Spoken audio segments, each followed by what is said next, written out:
Hello everyone, I hope you guys are doing great. So, here in this video, we're going to do the analysis of the literary theory questions which were asked in 2025 December, right? तो हमसे जो यहाँ पे question पूछे गए हैं उसके बारे में conceptual clarity पाने के लिए हम इन क्वेश्चंस को यहाँ पे एनालाइज करने वाले हैं। मैं वन बाय वन हर एक क्वेश्चन को अपने वीडियो में यहाँ पे कवर करूंगा। So today we have taken this question for the analysis. So, सबसे पहला क्वेश्चन है where we have to find the correct statement about the research methods.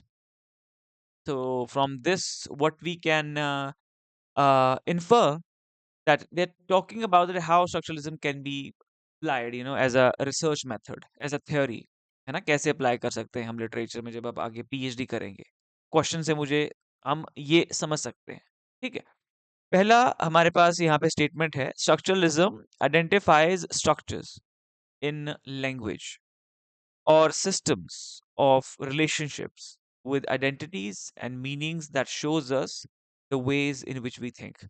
अब मैं हर एक टर्म को हर एक राइटर को जो यहाँ पे आपसे पूछा गया है उस पर मैं एक डिस्कशन मैं करूँगा आगे एक ब्रीफ डिटेल में हर एक चीज़ के बारे में, ठीक है? तो यहाँ हम खाली स्टेटमेंट्स पढ़ेंगे और जानने की कोशिश करेंगे। स्ट्रक्चरलिज्म आइडेंटिफाई करता है स्ट्रक्चर कोई लैंग्वेज में which is true since it is based and built upon the theory of Ferdinand de Saussure. Ferdinand de Saussure की जो लैंग्वेज की थ्योरी है उसी पे ही बेस्ड हमारा स्ट्रक्चरलिज्म है।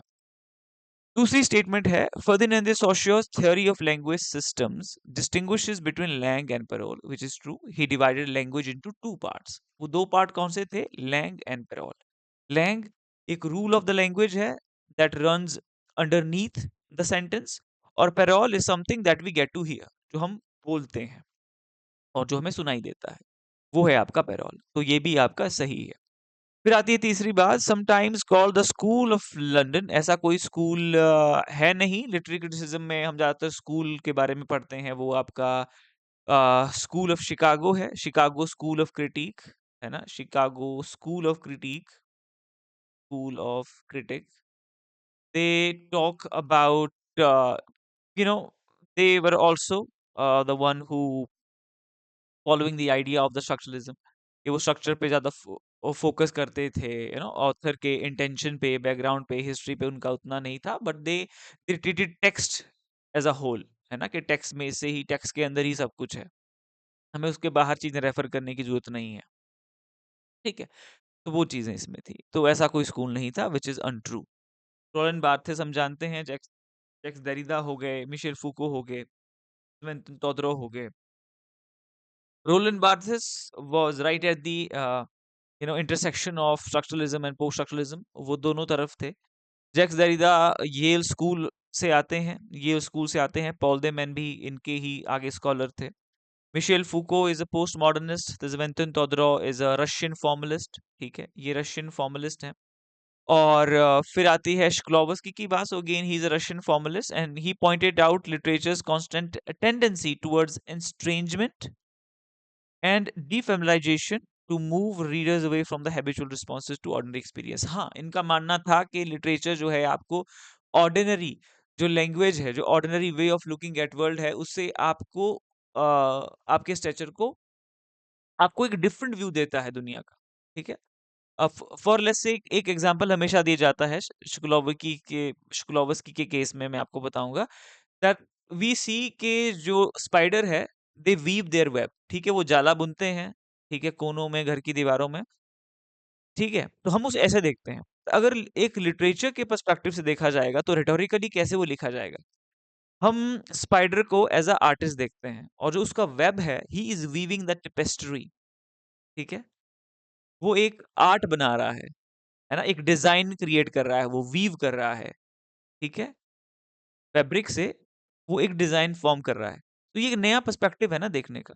तो that's what literature does, that's what the literary language does, and this is where we defamiliarize from the habitual response to ordinary experience. Ordinary experience है, एक स्पाइडर अगर वेब क्रिएट कर रहा है वो ऑर्डिनरी एक्सपीरियंस है, बट लिटरेरी लैंग्वेज से आपने कैसे देखा that spider is doing what, that spider is weaving tapestry, एक डिजाइन फॉर्म कर रहा है। तो ये एक डीफेमिलाइजेशन हो गया। Jonathan Culler and Robert Scholes. Robert Scholes famous हैं अपने टर्म फेबुलेशन के लिए। किसके लिए? फेबुलेशन के लिए। It was a term he used, it was a term he use जहां पे हम क्या करते हैं, हम फैंटेसी को ब्लेंड करते हैं विद द रियलिज्म। ठीक है, बिकॉज द रियलिज्म से लोग उबने लगे थे, तो उसमें थोड़ी सी फैंटेसी ऐड कर दी। ठीक है, जब फैंटेसी से उबने लगे तो थोड़ा सा रियलिज्म ऐड कर दिया। ठीक है, तो वो एक टर्म है। मेटाफिक्शन का टर्म भी इन्होंने ही दिया है।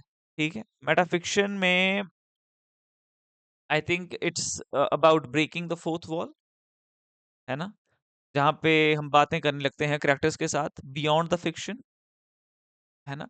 Jonathan Culler is also known for the structuralism. He has made a contribution to that, not the psychoanalysis. तो यहाँ पे ये wrong हो जाता है। और A, B और D, A, B और D हमारी statements right होती हैं।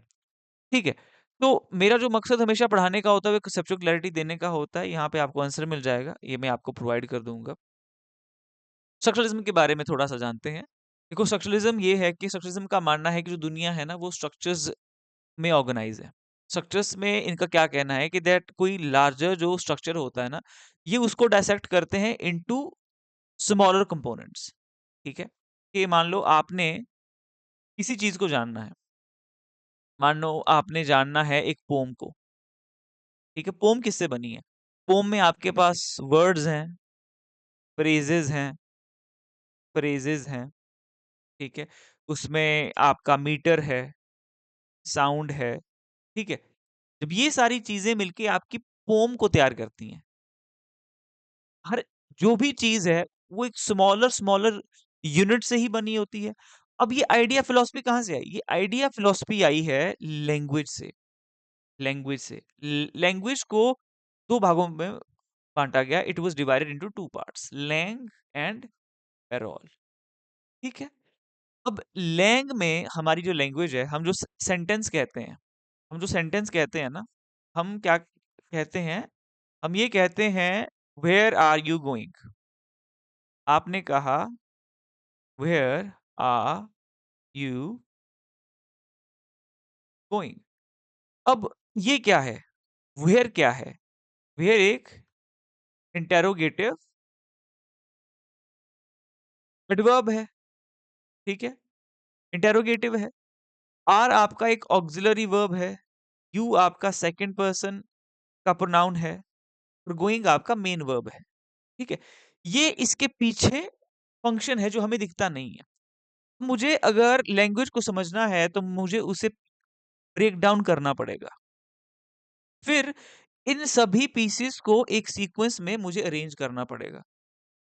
ठीक है, बोलने का मतलब यही है कि हमें किसी भी अगर चीज को समझना है तो हमें उसके स्मॉलर यूनिट्स को समझना पड़ेगा। फिर उसके यूनिट्स को जब हम एक सीक्वेंस में अरेंज करते हैं तब वो स्ट्रक्चर पूरा होता है। और इनका दुनिया को समझने का यही एक पर्सपेक्टिव है। आपको लिटरेचर को समझना है। आप कैसे लिटरेचर को समझते हो? आप लिटरेचर को कैसे समझते हो? आप लिटरेचर को समझते हो कि आप पहले देखोगे कि लिटरेचर के कितने भाग हैं, उसके कितने कंपोनेंट्स हैं। उसमें पोम भी है, उसमें जो कि आपके जॉनर्स हैं, है ना? उसकी पोम भी है, उसमें उसमें आपका नॉवल भी है, उसमें आपका ड्रामा भी है, उसमें आपका प्रोज भी है, उसमें आपका शॉर्ट स्टोरी भी है। ठीक है, ये सब चीजें हैं। और ये सारी चीजें मिला करके लिटरेचर को बनाती हैं। ठीक है, सोशलिज्म ये कहता है। आई होप आपको ये बात समझ आई होगी।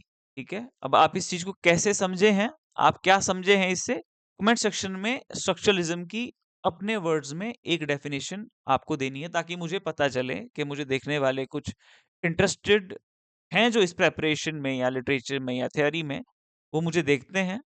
और जितना मैं टाइम इन्वेस्ट करता हूँ इन कॉन्सेप्ट को समझने पढ़ाने में, आप भी उतना ही इंटरेस्ट शो इसमें कर रहे हैं, तो मुझे अच्छा लगेगा और मैं अगली वीडियो में इसे ज़्यादा एफर्ट डाल के कुछ और अच्छा आपके लिए बनाऊँगा।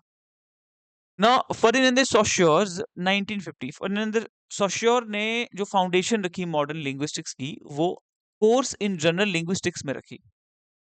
ठीक है, 1915 में ये वर्क उनका फ्रेंच लैंग्वेज में था और 1959 में इसका इंग्लिश में ट्रांसलेशन हुआ।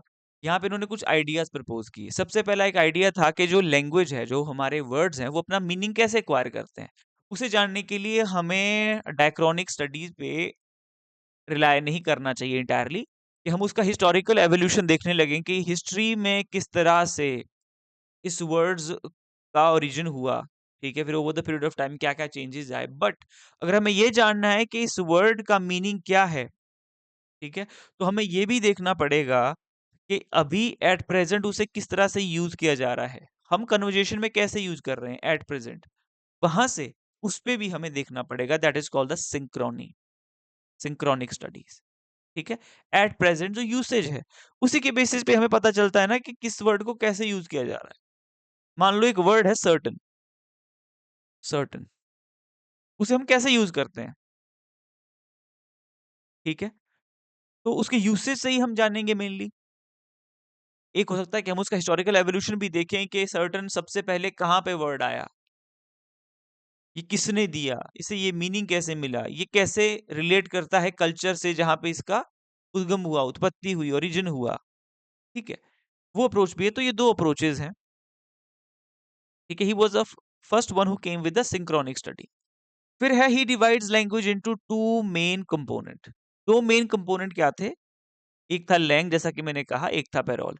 लैंग आपका है set of rule which we combine words into sentence, that we use to combine the words into sentence, use certain words in certain ways, ठीक है? इसे हम कहते हैं अपना लैंग।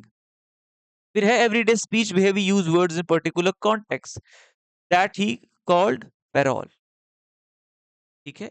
इन 2 पार्ट्स में he divided the language. Then comes the another idea where he said कि जो वर्ड है they exist in relation to the others and the meaning of each word was dependent upon the meaning of the other. अगर आपको day समझना है, आपको night समझना होगा।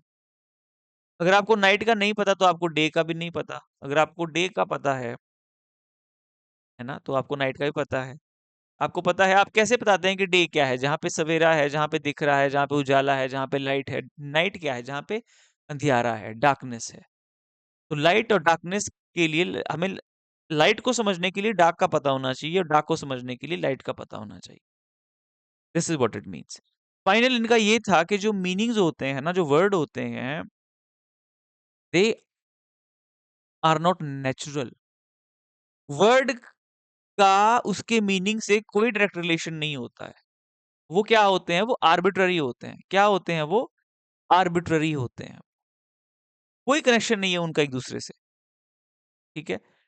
और फिर उन्होंने एक चीज़ ये कही कि जो वर्ड्स हैं ना, वो रियलिटी को रेफर नहीं कर रहे हैं यहाँ पे। आप डार्कनेस के थ्रू से नाइट को जान रहे, आप डार्कनेस के थ्रू लाइट जानते हो, लाइट के थ्रू डार्क जानते हो। हम तो ये वर्ड के थ्रू दुनिया जान रहे हैं। दुनिया कैसी है, ये तो हमें फिर अच्छे से पता ही नहीं है, क्योंकि एक वर्ड दूसरे वर्ड को रेफर कर रहा है। He says, word in a language do not refer to reality, but to other words from which they are different. We are able to distinguish between real things because the words for them are different. हम day को तब जानते हैं क्योंकि वो night से अलग है। हमारा इवन तो यहाँ पे एक एक्सपीरियंस भी है। दिन में हमारा क्या एक्सपीरियंस है, नाइट में हमारा क्या एक्सपीरियंस है, पर जहाँ पे चीज़ें एक्सपीरियंस की जाती हैं, वहाँ पे लैंग्वेज अलग तरीके से हम समझते हैं। हमारा यूसेज हमें हमें पता है कि हम उस चीज़ को एक्सपीरियंस कर पा रहे हैं। पर कई बार क्या होता है, कॉन्सेप्ट एब्स्ट्रैक्ट होते हैं। मतलब जो कंक्रीट नहीं होते। ड्रीम्स, ठीक है?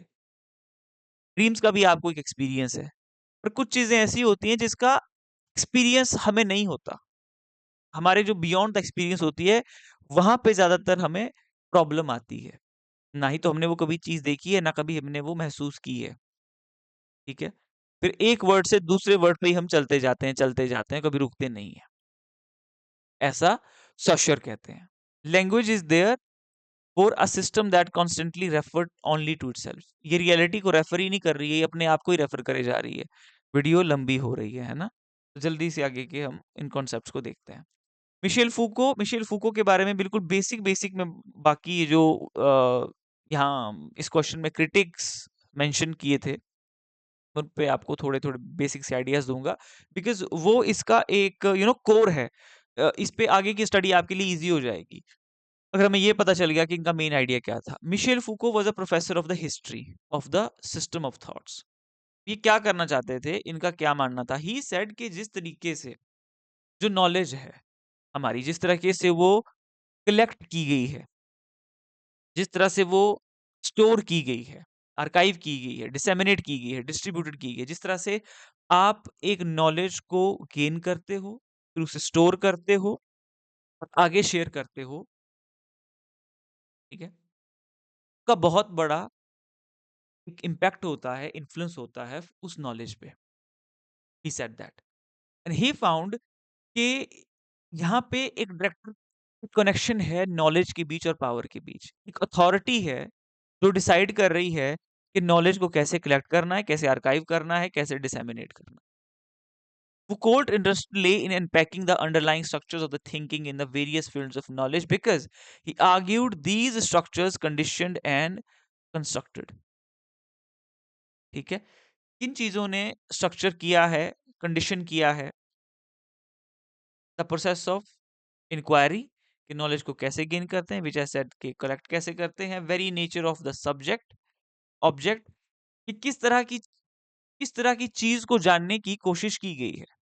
ठीक है, the possibility of using and distributing this knowledge, मतलब इससे जो ह्यूमंस का पता चलता है इस चीज से कि what are we trying to know, how we have inquired it and how we have disseminated it, right? So he was somewhere also finding the patterns of the ideology and the power structures in it. So knowledge के बारे में he was mainly uh, focusing here in his research, developed what he called the archaeology of the human sciences। who? Michel Foucault. ठीक है, इन्होंने यहाँ पे study किया of the rise of the forms of knowledge, classificatory mechanisms of knowledge and the rules by which knowledge was collected। ठीक है, कि knowledge कैसे बनी, एपिस्टेमोलॉजी हम इसे कहते हैं, epistemology, the study of knowledge. Jacques Derrida का बेसिक कोर पे आएंगे। ही सेड कि हम किसी भी कॉन्सेप्ट को कैसे जान सकते हैं जो बना है विद द लैंग्वेज। एक टेक्स्ट है, text is what, text is a group of words on the page, group of words on the page, but those words when they are arranged in a sequence they create a sentence, right? They create a sentence, and what these words are referring to, words can also be signs। ठीक है, ये किस चीज को refer कर रहे हैं, पर जिस चीज को ये रेफर कर रहे हैं वो इसका एग्जैक्ट मीनिंग है ही नहीं। फिर जो यहाँ पे जिस चीज को रेफर कर रहे हैं वो दूसरी किसी चीज को रेफर कर रहा है अपना मीनिंग बताने के लिए। जैसे कि मैंने कहा एप्पल क्या है, ठीक है, आपने कहा कि एप्पल फ्रूट है,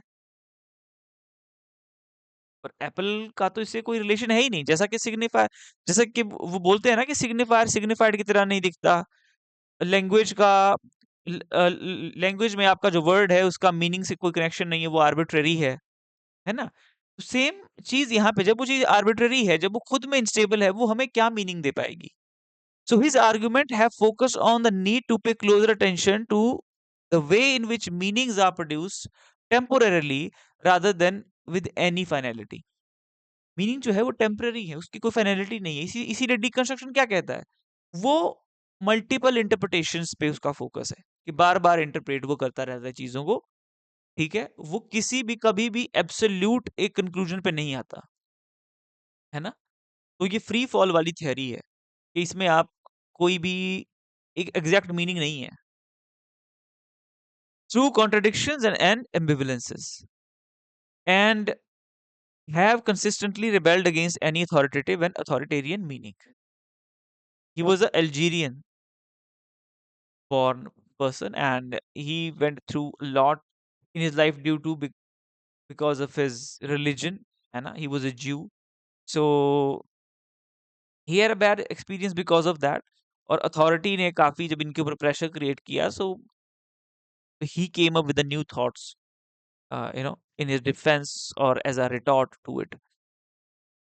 Zventin Todorov, he's a Russian formalist, obviously influenced by the idea of the Ferdinand de Saussure, and he tried to study.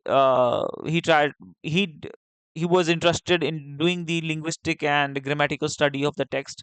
ठीक है, उसे grammatical lenses से देखते थे. uh, Stories function as a language with predictable patterns of equilibrium, disruption and restoration. पहले चीजें ठीक होती हैं, बैलेंस्ड आउट होता है, फिर कुछ बीच में उसमें हो जाता है, एंड देन फाइनली चीजें ठीक हो जाती हैं. स्टोरी ऐसे ही चलती है, पहले एक एक लीनियर पैटर्न पे चली है, फिर कुछ उसमें हो गया, ठीक है, फिर आपको पता चल गया, फिर उसमें क्लाइमैक्स आता है. बिगिनिंग ऐसे ही होती है, ठीक है, बीच में कोई एक ऐसा इवेंट हो जाता है, because of what the things fall apart, वो आपका डिस्ट्रप्शन है, फिर आपको पता चलता है कि ये कैसे हुआ, then the things get better. ऐसे एक स्टोरी का जो पैटर्न होता है, ठीक है. सो ये स्ट्रक्चर आप कह सकते हैं कि ये कंपोनेंट्स हैं, बिगिनिंग, मिडल और द एंडिंग, ठीक है. एक तरह से स्ट्रक्चरलिस्टिक स्टडी में ये लोग इंटरेस्टेड थे. सो नैरेटिव स्ट्रक्चर्स के आइडिया पे इन्होंने काम किया. किस पे काम किया? नैरेटिव स्ट्रक्चर के आइडिया पे काम किया. किसने किया? तजवेंतन तोदरोव ने. Todorov distinguished between story, the chronological events, or what is told, and discourses, the narrative presentation. He treated narratives like sentence with characters as nouns, action as a verbs, plots point as clauses linked by casual, temporal, and spatial relationships. So he did a linguistic and a grammatical study of the text. हम ये कह सकते हैं. Then come the Roland Barthes. He was located at the intersection of the structuralism and the post-structuralism, as I say कि ये बिल्कुल बीच में थे स्ट्रक्चरलिज्म के पोस्ट स्ट्रक्चरलिज्म के. दोनों तरफ इन्होंने पोस्ट स्ट्रक्चरलिस्टिक वर्क भी लिखा, the death of the author, कि वहां पे कोई जो है एक एब्सोल्यूट मीनिंग नहीं है, it entirely depends upon the interpretation and the knowledge of the reader. कोई अथॉरिटी नहीं है, and that's what was the main purpose of the post structuralism, that is to deny and also to challenge the absolute authority. फिर उन्होंने structuralistic भी कुछ work लिखे, जैसे कि structuralism, structural analysis of narrative, NSSZ. Death of the author 1967 में publish हुआ. Analysis आपका 1966 में आया था. 1977 में इसका ये रिवीजन हुआ है.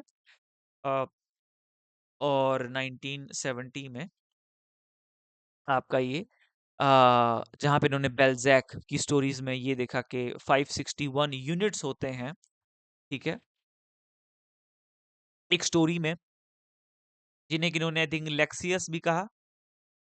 And later on he introduced his five code idea के five codes के थ्रू इन यूनिट्स को uh, समझा जा सकता है, ठीक है, जिसमें कि हर्मेन्यूटिक, हर्मेन्यूटिक और प्रोएटिक, सेमिक, सिंबॉलिक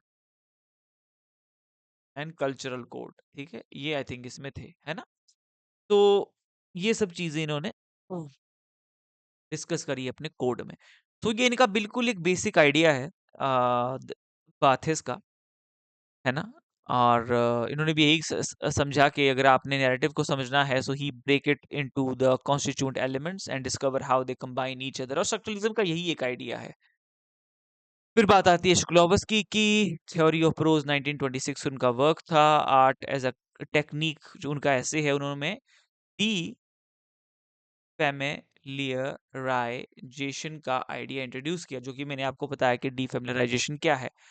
और इन्होंने इसे अप्लाई किया स्टर्न के ट्रिस्ट्रम शैंडे पे as a novel that parodied earlier conventions of writing and thus drew attention to the very act of literary writing. ठीक है, एक ऑर्डिनरी लैंग्वेज में भी यूज की जा रही थी, and then he start using the literary language that changes your way and perspective to look at things. आपको एक नया व्यू दिया जाता है. सो श्क्लोवस्की का ये मानना था कि ब्यूटीफुल एंड प्रिसाइज इनका फॉर्मुलेशन था लिटरेचर को लेके, कि ये विजन क्रिएट करता है about the objects instead of serving as a means of knowing it. Literature का काम किसी चीज को जानना नहीं है, पर उस चीज के बारे में आपको एक नया नजरिया देना है, एक नया विजन प्रोवाइड करना है. फिर बात आती है जोनाथन कलर की, कि जैसे मैंने कहा ही वाज अ स्ट्रक्चरलिस्ट और उनका वर्क है structuralist poetics, structuralism and linguistics, the study of literature, जहां पर उन्होंने ये आर्ग्यू किया कि हमें बुक को जो है इंटरप्रेट करने के लिए हमें क्या करना चाहिए, उसके अंडरलाइन स्ट्रक्चर्स को पढ़ना चाहिए, रूल्स को, कन्वेंशन को, एंड मेक लिटरेचर पॉसिबल। ठीक है, उसे एज इंडिविजुअल टेक्स्ट नहीं स्टडी करना चाहिए, उसके अंदर क्या है, उसका अंडरलाइन स्ट्रक्चर क्या है। Again that structuralistic approach. Literary competence, literary competence उनका ये मानना था कि जो कुछ रीडर्स होते हैं एक्सपीरियंस, उनमें जो है ना एक लिटरेरी कॉम्पिटेंस होती है, जो उन्हें अलाउ करता है to interpret structure and make sense of the text based on the internalized conventions। ठीक है, जो उन्हें इंटरप्रेट करने की और उसके स्ट्रक्चर जानने की ये कॉम्पिटेंस देता है। Naturalisation of the text, in his structural poetics में उन्होंने आइडिया दिया नेचुरलाइजेशन का, which is the process by which reader brings text into the conformity with their expectations or existing knowledge, often to reduce the strangeness of the literature। आप अपने तरीके से उस book को समझते हैं, आप नेचुरलाइज कर देते हैं उसके मीनिंग को, कोई कॉन्ट्राडिक्शन नहीं रखते। ठीक है, इसका मतलब तो ऐसा ही होगा। जो भी आपकी नॉलेज होती है उस चीज के बारे में, जिस चीज के बारे में लिखा गया है, मान लो कोई चीज वुमन के ऊपर लिखी गई है, कोई नॉवल, तो आप उसमें जो वुमन के ऊपर लिखा गया है आप उसे उतनी ही समझ से समझेंगे जितनी आपकी वुमेन्स के बारे में समझ रही है। आई होप आपके लिए आइडिया क्लियर होगा। और ये माय प्रोफेसर नोट का ये पुराना प्राइस था, so let me just read it here. ठीक है, ये पुराने बैच का ही मेरा यहाँ पे स्टिकर लग गया है, मैं इसे चेंज करूंगा। ये जून का बैच है आपका, जून का बैच के लिए आपकी क्लासेस शुरू हो गई हैं, तो आप ट्राई कर सकते हैं। ये दोनों जो मेरी बुकलेट्स हैं इसका प्राइस है आपका 5500, और ये जो मेरा बैच है इसके 6 मंथ की वैलिडिटी के साथ इसका प्राइस है 3950, 1 ईयर का 7950 है। अगर आप दोनों को इनको परचेज करते हैं एज अ कॉम्बो, तो आपको इसका प्राइस पड़ता है 8799 के आसपास। ठीक है, so I will see you in the another video. आपके जो भी डाउट्स हैं, जो भी आपके कंफ्यूजन्स हैं, वो आप मुझे लिख सकते हैं, कांटेक्ट कर सकते हैं इस नंबर पे for the classes and the study material and any the confusions, if you have any inquiry related to the courses. बाकी आपके डाउट आप कमेंट सेक्शन में मेरे साथ शेयर कर सकते हैं। I will see you in the next video guys, till then keep learning, get a conceptual clarity, mission JRF, बस ये याद रख के चलना है। ठीक है, ऑल द वेरी बेस्ट।